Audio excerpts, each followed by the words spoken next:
Hello students of class 6th. Today we will discuss chapter number 8 rural livelihoods, and in this part we will discuss about major rural occupations. So students, major rural occupations को हम क्या बोलते हैं? प्रमुख ग्रामीण व्यवसाय। तो इसमें सबसे पहले हम फार्मिंग के बारे में डिस्कशन करेंगे। फार्मिंग क्या होता है? फार्मिंग को हम बोलते हैं खेती। The village is surrounded by crop fields. जो गांव है वो फसलों से भरे मैदानों से घिरा हुआ होता है। People of villages are mostly farmers. और जो लोग गाँवों में रहते हैं वो ज़्यादातर क्या होते हैं? किसान होते हैं। Very few are rich. उनमें जो बहुत कुछ होते हैं वो अमीर होते हैं। And most of them are poor. लेकिन जो ज़्यादातर किसान होते हैं वो गरीब होते हैं। Raghav Chaudhary is a large farmer. जो राघव चौधरी है वो सबसे बड़ा किसान है। He owns around 35 acres of land. उसने अपने नाम पर 35 एकड़्स ज़मीन अपने नाम पर ले रखी है। He grows crops like wheat, rice, maize, sugarcane, pulses and vegetables in the fields. उसने जो फसलें उत्पन्न की हैं जैसे कि गेहूँ, चावल, मक्का, शुगरकेन यानी कि गन्ना, पल्सेस यानी कि दालें, एंड वेजिटेबल्स यानी कि सब्जियां, इन द फील्ड्स, इन सभी की जो फसलें हैं उसने उत्पन्न की अपने मैदानों में। Therefore he is a large farmer. वो बहुत बड़ा किसान है। He has employed labourers to till the land. उसने जो मज़दूर हैं उनको कार्यरत किया हुआ है। टू टिल द लैंड, ज़मीन को जोतने के लिए। प्लांट सैपलिंग्स, जो छोटे छोटे पौधे हैं उनको उत्पन्न करने के लिए। रिमूव वीड्स, जो खरपतवार है उसको हटाने के लिए। स्प्रे पेस्टिसाइड्स, कीटनाशक का जो छिड़काव है उसको करने के लिए। एंड हार्वेस्ट द क्रॉप्स, और फसलों की कटाई करने के लिए उसने कुछ मज़दूरों को कार्यरत किया हुआ है। He uses expensive machinery. वो महंगी मशीनरी है उसका इस्तेमाल करता है। Like tractors and threshers. Tractors जो होते हैं वो क्या हैं? आपकी एक्सपेंसिव मशीनरी में आते हैं। Basically these are agro products. And threshers आपके क्या होते हैं? A farm machines for separating seeds. ये मशीन्स होती हैं जो ज़मीन को गहाने के काम में आती है। इसमें क्या होता है? It is a farm machine for separating seeds. Seeds को सेपरेट करने के लिए, ग्रेन्स और सीड्स को सेपरेट करने के लिए फ्रॉम द हस्क और स्ट्रॉ। हस्क मतलब मैंने आपको साइंस के चैप्टर में बताया था कि हस्क का मतलब होता है छिलका। जैसे गेहूं का बीज है तो उसके ऊपर जो छिलका होता है तो वो छिलका अलग करने के लिए, उससे बीज और जो अनाज है ये दोनों चीज़ें अलग करने के लिए एक फार्म मशीन होती है जिसको हम बोलते हैं थ्रेशर्स। तो इस टाइप की कुछ एक्सपेंसिव मशीनरी का वो उपयोग करता है। And buys good quality seeds, और बहुत अच्छी गुणवत्ता के जो बीज हैं उनको ख़रीदता है। And fertilisers for better farming, और जो फर्टिलाइज़र्स हैं, जो खाद हैं, ताकि जो खेती हो वो बहुत अच्छी हो, उसके लिए वो बढ़िया बढ़िया जो खाद है उनको ख़रीदता है। सच फार्मर्स आर कॉल्ड मालिक बाय द विलेजर्स, और उन किसानों को मालिक बोला जाता है गांव वालों के द्वारा। Ravi his neighbour owns a few acres of land. Ravi जो है वो कौन है? नेबर है, यानी कि पड़ोसी है। वो अपनी खुद की जो कुछ एकड़्स की कुछ ज़मीन है उसको अपने नाम पर करता है। What he gets from his land is just enough for himself, और जो वो अपनी ज़मीन से ग्रहण करता है वो उसके लिए काफ़ी है। At times if there is a little excess, अगर हम देखें कि थोड़े से के लिए he sells in the market, और थोड़े से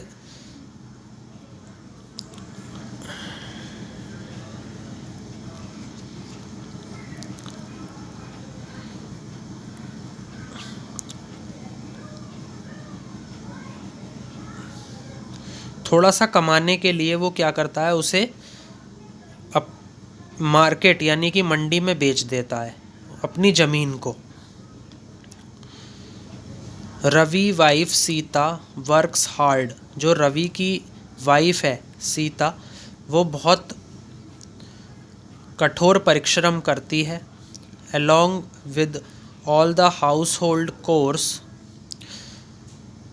जितने भी उसने अपने गृहस्थी में जितने भी काम करने वाले रख रखे हैं उनके साथ।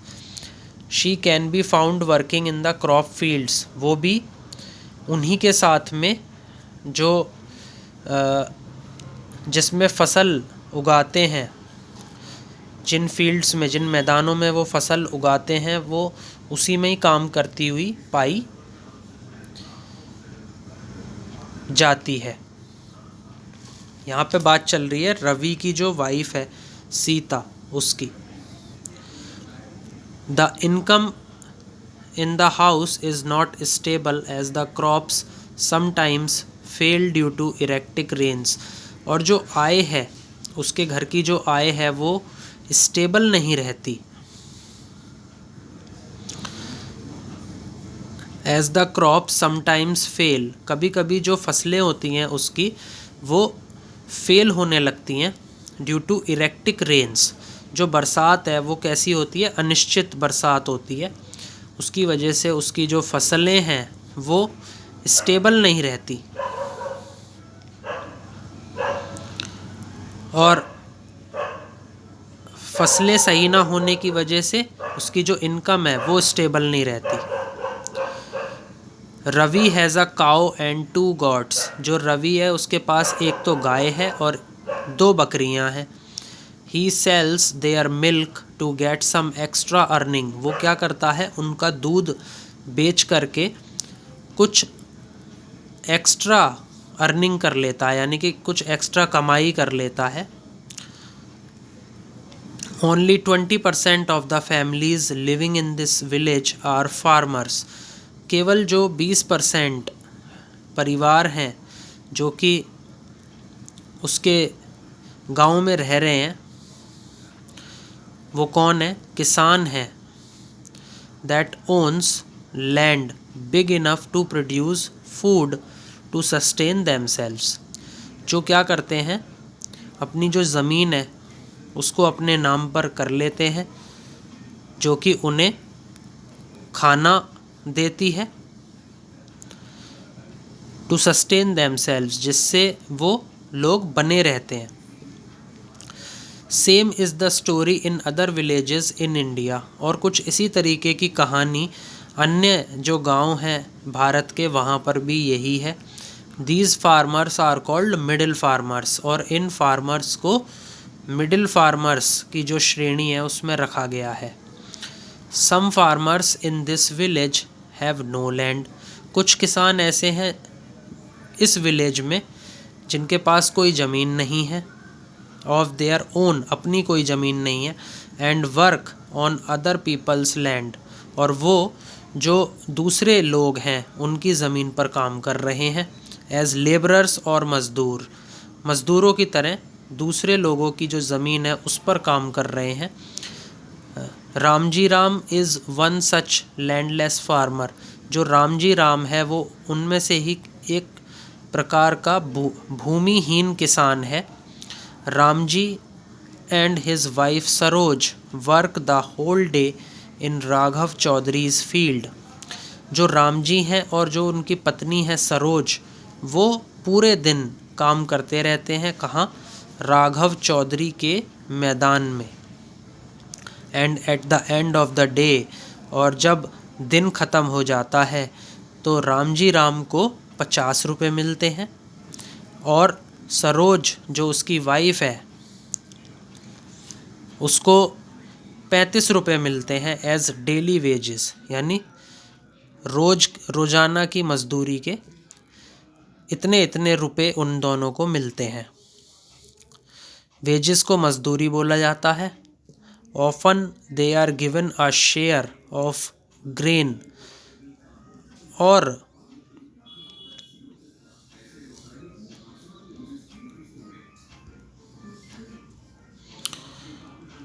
often they are given a share of the grain instead of money, और उनको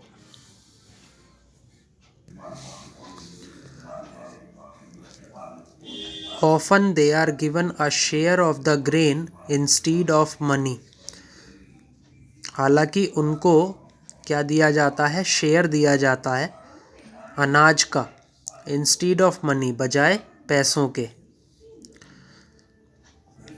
These landless laborers do not work in the field, तो ये जो लैंडलेस यानी कि भूमिहीन किसान है ये मैदानों में काम नहीं करते। थ्रू आउट द ईयर, पूरे साल। Ramji family migrates to the nearby town in search of work at construction sites, जो रामजी की फैमिली है वो कहाँ पर स्थानांतरित करती है? To the nearby town, ऐसे कस्बे में जो कि उनके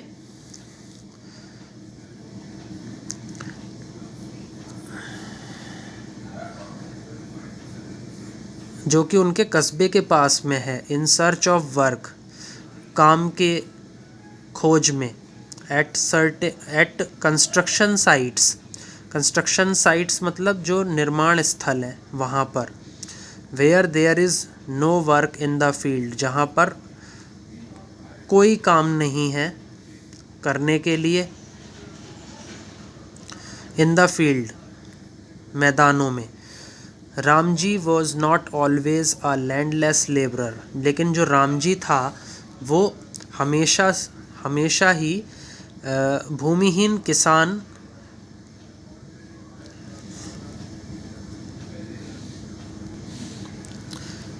भूमिहीन मजदूर नहीं रहा। Earlier Ramji was a marginal farmer, पहले जो रामजी थे वो एक क्या थे? मार्जिनल फार्मर, यानी कि सीमांत किसान। ही ओन्ड ए स्मॉल लैंड, उन्होंने एक बहुत छोटी सी ज़मीन को क्या करा? अपनाया। Once the crop failed due to erratic monsoon, और जब एक बार जो उनकी फसल है वो फेल हो गई due to erratic monsoon. Erratic monsoon यानी कि जो अनिश्चित मानसून है उसकी वजह से जो फसल थी वो फेल हो गई। He did not have a tubewell to irrigate his farm, उसके पास में कोई ट्यूबवेल नहीं थी कि ताकि वो अपने जो मैदान है उसको सींच सके, उसकी सिंचाई कर सके। इरीगेट का मतलब है सींचना या सिंचाई करना। He had to sell his land to pay off the debts.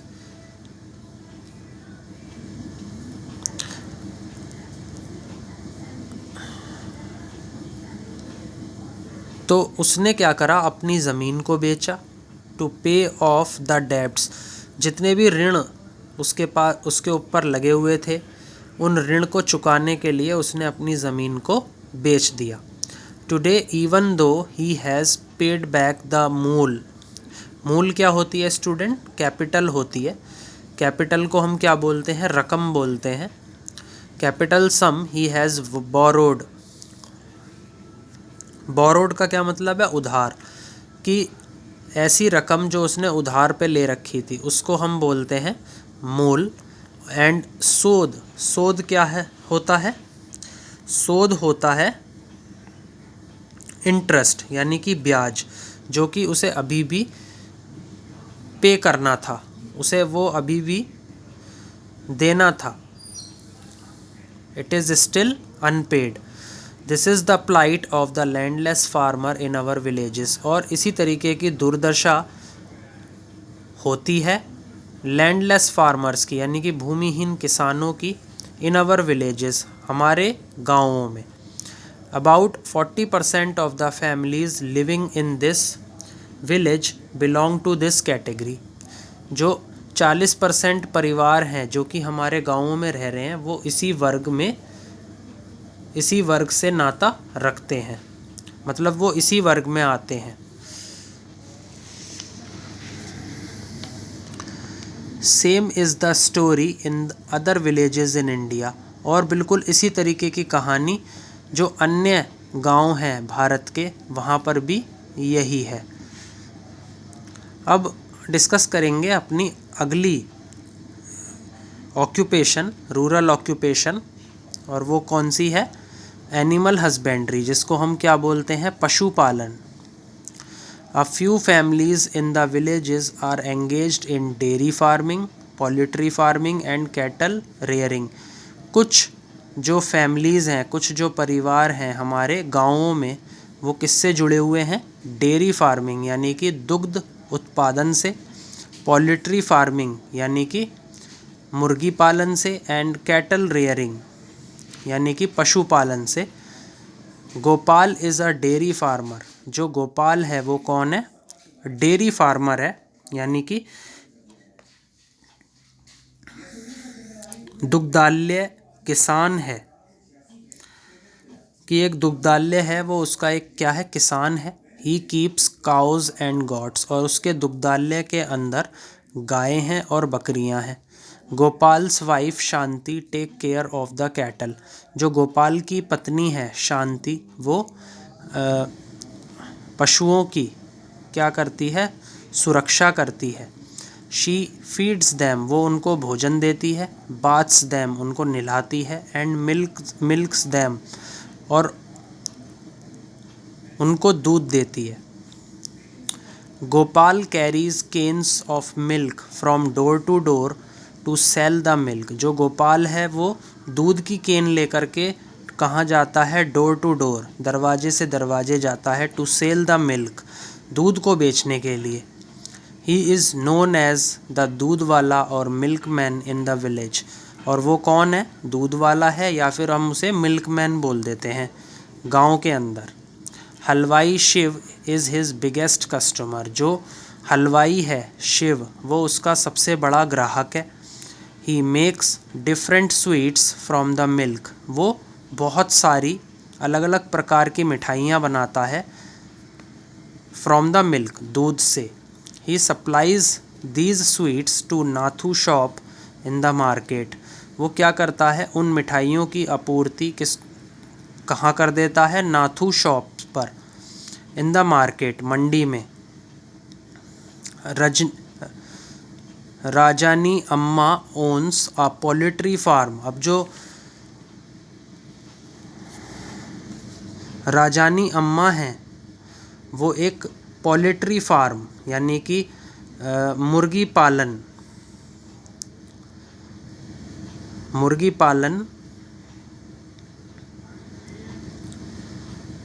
करने के लिए एक फार्म है, उसको ओन करती है, अपने नाम पर करती है।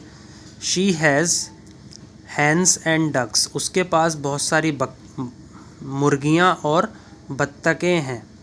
She breeds and raises them for eggs and meats. वो क्या करती है, उन नस्लों को पालती है, and raises them for eggs and meat, और उनको उठाती है और उनसे अंडे और मांस लेती है। She is a poultry farmer. वो कौन है, एक पोल्ट्री फार्मर है, यानी कि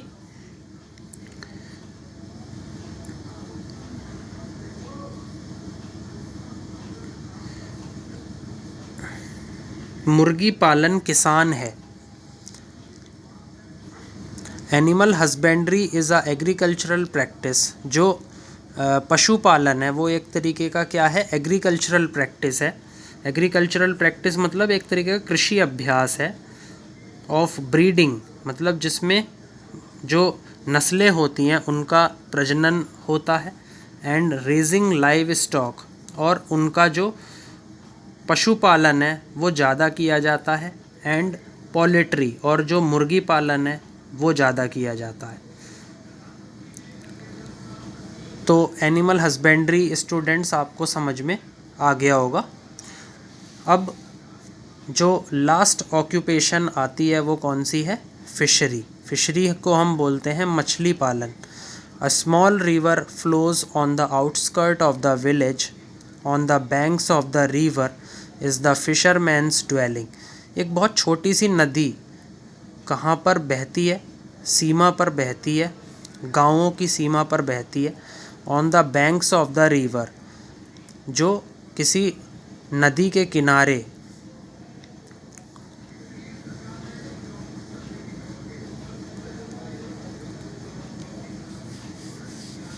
को जब आप देखते हैं तो वो किसका निवास होता है, मछुआरों का निवास होता है। यानी कि जो रिवर बैंक्स हैं वहाँ पर जो फिशरमैन हैं वो रहते हैं। फिशरमैन कैच फिश, जो फिशरमैन हैं वो मछलियों को पकड़ते हैं। And sell them in the fish market, और वो उनको मछलियों की मंडी में बेचते हैं। Some fish are also taken to the nearby town. कुछ मछलियाँ जो हैं वो पास के कस्बे में ले जाई जाती हैं। And sold at a good price, और उनको बहुत अच्छे मूल्य पर बेचा जाता है। The small fisherman have to depend solely on the days. जो बहुत छोटे फिशरमैन होते हैं, यानी कि बहुत छोटे मछुआरे हैं, वो किसके ऊपर निर्भर होते हैं, वो पूरी तरीके से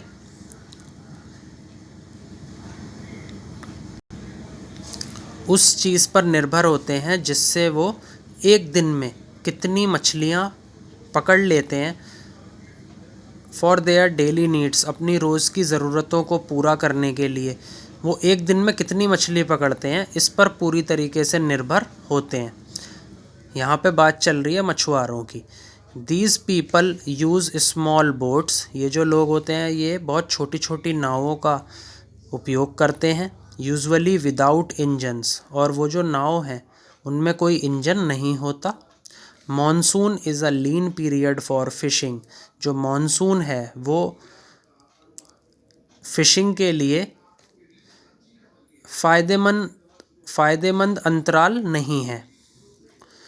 यानी कि ये ऐसा पीरियड होता है जिसमें जो फिशिंग है वो प्रॉफिटेबल नहीं होती, यानी कोई फ़ायदा नहीं मिलता फिशरमैन को मॉनसून सीज़न में। We have talked about farming. हमने खेती के बारे में बात करी। एनिमल हस्बेंड्री, पशुपालन के बारे में बात करी। एंड फिशिंग ऑक्यूपेशंस, हमने मछली पकड़ने से संबंधित जितने भी व्यवसाय हैं गाँवों में, विलेज के अंदर, वो सब हमने उन सब के बारे में हमने बातें करी। These are some of the primary occupations. ये सभी क्या हैं, प्राथमिक व्यवसाय हैं। इन रूरल एरियाज़, ग्रामीण क्षेत्रों में। Mining is also done here. यहाँ पर जो खुदाई है वो भी की जाती है। तो आई थिंक स्टूडेंट्स आपको यहाँ तक का जो वीडियो है ये समझ में आ गया होगा। Please like, share and subscribe my video. Thank you.